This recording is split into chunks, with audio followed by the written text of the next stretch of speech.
एकता में एकता का यही एक सूत्र है कि भारत कलेक्टिवली साथ में चलता है। पिछले कुछ दिनों से कुछ आवाज़ें ज़रूर महाराष्ट्र से निकल कर आई हैं, और महाराष्ट्र से नहीं, तमिलनाडु से पहले से निकल कर आई हैं, लेकिन उनका रूप जो महाराष्ट्र से निकला है वो थोड़ा सा डराने वाला है। मन से अगर ये कहती है कि कोई अगर मराठी नहीं बोल रहा है, नाटक कर रहा है, तो उसके कान के नीचे बजाने की ज़रूरत है। और ये दोनों भाई मिलकर इसे अपनी शक्ति संतुलन को ऊंचा उठाने की कोशिश कर रहे हैं। वो राजनीतिक तौर पर अलग है, लेकिन महाराष्ट्र क्या संदेश दे रहा है भाषा को लेकर? क्या हिंदी और मराठी एक दूसरे की बहन नहीं है या एक दूसरे के विरोध में? देखिए, पहले तो मैं कहूँगा सभी भारतीय भाषाओं का जितना सम्मान मोदी जी की सरकार में हुआ है, आज करीब 15 या 16 भारतीय भाषाएं हैं जिसमें कि इंजीनियरिंग और मेडिकल की भी पढ़ाई हो रही है। मैं चुनौती से पूछता हूं, जो लोग ये कहते हैं, बताइए उनके ज़माने में कितने होता था? क्या तमिल भाषा में होती थी मेडिकल इंजीनियरिंग की पढ़ाई? आज सब में हो रही है। मगर कभी कभी राजनीति की विद्रूपता क्या क्या दृश्य दिखाती है। हिंदू हृदय सम्राट परम श्रद्धेय बाला साहब ठाकरे, जिन्होंने पूरे भारत में हिंदुत्व का एक ज्वार खड़ा किया, उनका परिवार आज हिंदुत्व की एकजुटता के नाम पर नहीं, हिंदी विरोध के नाम पर एकजुट हुआ। सोचिए, look at the irony of the situation. और सिर्फ इतना ही नहीं है, यहां पर मैं यह भी कहना चाहूंगा, इसमें किसी नेता को क्या दोष देना, समाज को भी इंट्रोस्पेक्शन करने की जरूरत है। ये बताइए, महाराष्ट्र में कई नेता हैं, कई क्षेत्रों के, मुंबई के कुछ क्षेत्रों से लेकर मालेगांव तक के क्षेत्रों को देख लीजिए, किसी को आपने लड़ते हुए देखा है कि मुझे मराठी बोलनी है? कभी असदुद्दीन ओवैसी को इस बात के लिए लड़ते हुए देखा है कि मुझे तेलुगु बोलनी है? कभी बदरुद्दीन अजमल को इस बात के लिए लड़ते हुए देखा है कि असमिया बोलनी है? कभी महबूबा मुफ्ती को इस बात के लिए लड़ते हुए देखा है कि मुझे कश्मीरी बोलनी है? कभी मौलाना मदनी को इस बात के लिए लड़ते हुए देखा है कि हमें तमिल बोलनी है?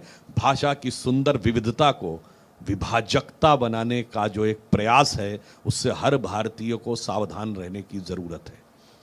इसलिए मैं कह रहा हूं, हर समाज से कुछ सीखने की जरूरत है, और जो नहीं सीखता वो अपनी अस्मिता समाप्त कर देता है। और ये बात मैं पूरी विनम्रता से और दृढ़ता से कह रहा हूं। आज जितने भारतीय भाषाएं हैं, हर प्रांत के लोगों से मैं कहता हूं, पता करिए साहब, 50 60 70 साल पहले कितने बच्चे आपकी भाषा के माध्यम पढ़ते थे, कितने अंग्रेजी में?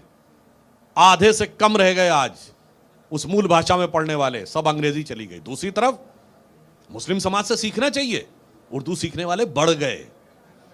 आज स्थिति यह है कि कर्नाटक में कांग्रेस की सरकार है, वहां भी तो कन्नड़ भाषा को और हिंदी को लेकर हुआ था। चिकमंगलूर जिले में आंगनवाड़ी में कर्नाटक सरकार ने सर्कुलर जारी किया कि भाई यहां पर कन्नड़ के साथ उर्दू भी आनी चाहिए, क्योंकि इस इलाके में 40% मुस्लिम रहते हैं।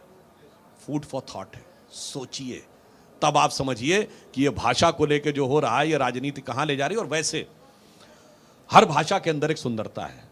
मराठी भाषा के अंदर कई से ऐसे शब्द हैं जो उसके इक्विवेलेंट हिंदी शब्द से अच्छे हैं। आप दिल्ली में उतरते हैं तो क्या हवाई जहाज बोलता है? इंदिरा गांधी अंतर्राष्ट्रीय हवाई अड्डा। और जब आप मुंबई में आपका प्लेन उतर रहा होता है तो कहता है छत्रपति शिवाजी अंतर्राष्ट्रीय विमानतल। मैं आपके दर्शकों से पूछता, विमानतल अच्छा शब्द है या हवाई अड्डा? बताइए। हॉस्पिटल आप कहते हैं अस्पताल हिंदी में, ये तो इंग्लिश के हॉस्पिटल का एक क्रूड ट्रांसलेशन है। आप मुंबई में जाइए तो जैसे हम लोगों की, मैं पहले 2005 में गया तो वहाँ हमारी राष्ट्रीय परिषद हो रही थी, तो लिखा हुआ था लीलावती रुग्णालय अणुशोधन केंद्र। अब बताइए, रुग्णालय इज ए बेटर वर्ड और अस्पताल इज ए बेटर वर्ड?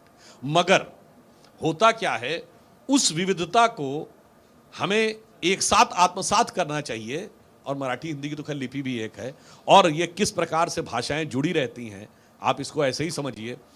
सबसे बड़ी हिंदी फिल्म इंडस्ट्री महाराष्ट्र में है, और छत्रपति शिवाजी महाराज के ऊपर लिखी गई शिवा बावनी, जिसने शिवाजी महाराज को पूरे भारत में कोने कोने तक पहुंचाया, वो उनके राजकवि भूषण द्वारा हिंदी में लिखी गई है। और मैं महाराष्ट्र के भी लोगों से कहना चाहूंगा, एकजुटता देखनी है तो देखिए, छत्रपति शिवाजी महाराज के लिए एक नाटक है जानता राजा, बाबा साहब पुरंदरे का लिखा हुआ, जो खूब एनसीपी वाले भी करवाते हैं, शरद पवार साहब ने बहुत करवाया। उसमें अंतिम समय जब शिवाजी के राज्य का वर्णन है, तो जो छंद बोला जाता है, इंद्र जिमी जंभ पर, बाड़व सुअंब पर, रावण सदंभ पर, रघुकुल राज है। पवन वारिवाह पर, शंभुरति नाह पर, ज्यों सहस्र बाहु पर, राम द्विज राज है। और दावा द्रुम दंड पर, चीता मृग झुंड पर, भूषण बितुंड पर, जैसे मृग राज है। और कान जिमी कंस पर, तेजतम अंश पर, त्यों मलेच्छ वंश पर, शेर शिवराज है। हिंदी में लिखा हुआ है। अब हमें सिर्फ ये देखना है, हमें भाषा में जोड़ने का तत्व देखना है या तोड़ने का तत्व देखना है। और ये तोड़ने वाले वो हैं ना साहब, भाषा पे नहीं तोड़ना है। याद करिए कर्नाटक के एक मंत्री ने क्या कहा था कि नॉर्थ इंडिया वाले कम टैक्स देते हैं, साउथ वाले ज्यादा टैक्स देते हैं। पत्रकार ने